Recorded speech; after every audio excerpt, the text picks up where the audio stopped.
Hi friends, welcome to Sabita kitchen. இன்னைக்கு நான் என்ன பண்ண போறேன்னா prawns தொக்கு. prawnsனாவே எல்லாருக்கும் ரொம்ப பிடிக்கும். எனக்கும் ரொம்ப பிடிக்கும். சோ இன்னைக்கு நான் அதை பண்ண போறேன். அது எப்படி பண்ணுங்கிறத நான் வீடியோக்குள்ள சொல்றேன். வாங்க இப்போ வீடியோக்குள்ள போகலாம். பாத்திரம் சூடானதும் 2 டேபிள்ஸ்பூன் எண்ணெய் சேர்த்துக்கலாம். எண்ணெய் சூடானதும் 3 கிராம்பு, 1 இன்ச் பட்டை, 1 பிரிஞ்சா இலை, 1/2 டேபிள்ஸ்பூன் சோம்பு, அது கூட 2 பெரிய வெங்காயம்,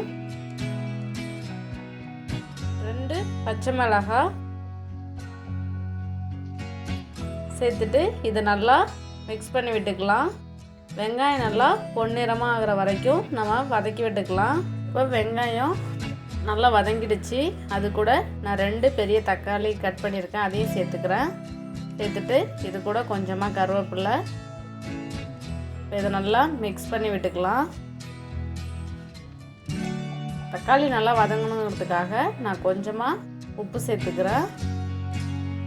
சேர்த்துட்டு இது நல்லா கலந்து விட்டுக்கலாம்.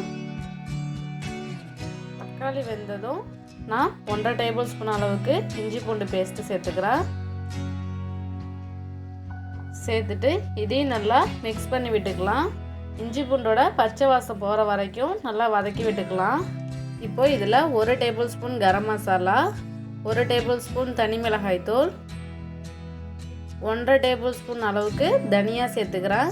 சேர்த்துட்டு இதையும் நல்லா மிக்ஸ் பண்ணி விட்டுக்கலாம். மிக்ஸ் பண்ணி விட்டுட்டு இப்போ நான் 1/2 கிலோ ப்ரான்ஸ் எடுத்துருக்கேன்.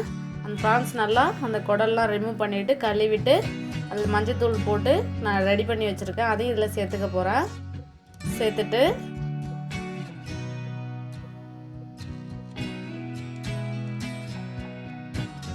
இப்போ இது நல்லா கலந்து விட்டுக்கலாம். ப்ரான்ஸில் அந்த மசாலாலாம் சேர்ற வரைக்கும் நம்ம கலந்து விடலாம். ஒரு 2லேருந்து 3 நிமிஷம் வரைக்கும் நல்லா மிக்ஸ் பண்ணி விட்டுட்டே இருங்க. மிக்ஸ் பண்ணிக்கிட்டே இருக்கும்போது அந்த மசாலாலாம் ப்ரான்ஸில் நல்லா ஆட் ஆகிடும். இது நல்லா மிக்ஸ் ஆகிடுச்சு. இதில் தேவையான அளவு உப்பு சேர்த்துக்கலாம். சேர்த்துட்டு இது நல்லா கலந்து விட்டுக்கலாம். இது நல்லா மிக்ஸ் ஆகிடுச்சு. இந்த ப்ரான்ஸ் வேகிறதுக்கு நம்ம தண்ணி எதுவும் சேர்த்துக்க வேணாம். ஏன்னா அதிலே தண்ணி வருங்கிறதுனால நம்ம ஒரு மூடி போட்டு ஒரு 20 நிமிஷம் வேக விட்டால் போதும். பாருங்கள், ப்ரான்ஸ் நல்லா வெந்திருக்கு. கொஞ்சமாக தண்ணி தெரியறதுனால நம்ம ட்ரை ஆகிற வரைக்கும் இதை நல்லா மிக்ஸ் பண்ணி விட்டுக்கலாம். இப்போது தண்ணியெல்லாம் நல்லா ட்ரை ஆகிடுச்சு. ப்ரான்ஸ் நல்லா வெந்துடுச்சு. இது கூட கொஞ்சமாக கொத்தமல்லி இலை சேர்த்துக்கலாம். சேர்த்துட்டு இதையும் நல்லா கலந்து விட்டுக்கலாம். 1 நிமிஷம் கலந்து விட்டுட்டால் போதும். அவ்வளோதான். இப்போ நம்மளோட ப்ரான்ஸ் தொக்கு ரெடி ஆகிடுச்சு.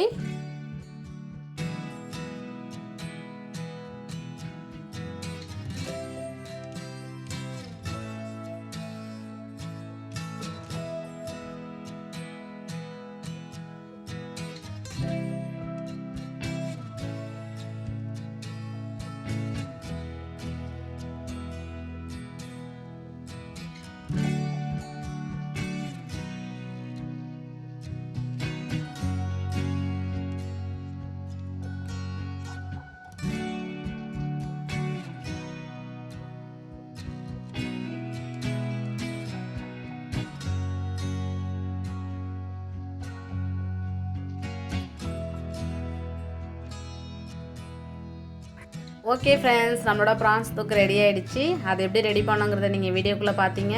இது பண்ணுறதுக்கு ரொம்ப ஈஸி, சாப்பிட்றதுக்கு ரொம்ப டேஸ்டியாக இருக்கும். கண்டிப்பாக நீங்களே இதை ஒரு தடவை ட்ரை பண்ணி பாருங்கள். இதே மாதிரி இன்னும் நிறைய டிஷ்ஷஸ்லாம் பண்ணி காட்ட போகிறேன். அதுக்காக என் சேனலை சப்ஸ்கிரைப் பண்ணிவிடுங்க. இந்த வீடியோ உங்களுக்கு பிடிச்சிருந்துச்சின்னா லைக் பண்ணுங்கள், ஷேர் பண்ணுங்கள், மறக்காமல் வீடியோவை சப்ஸ்கிரைப் பண்ணிவிடுங்க.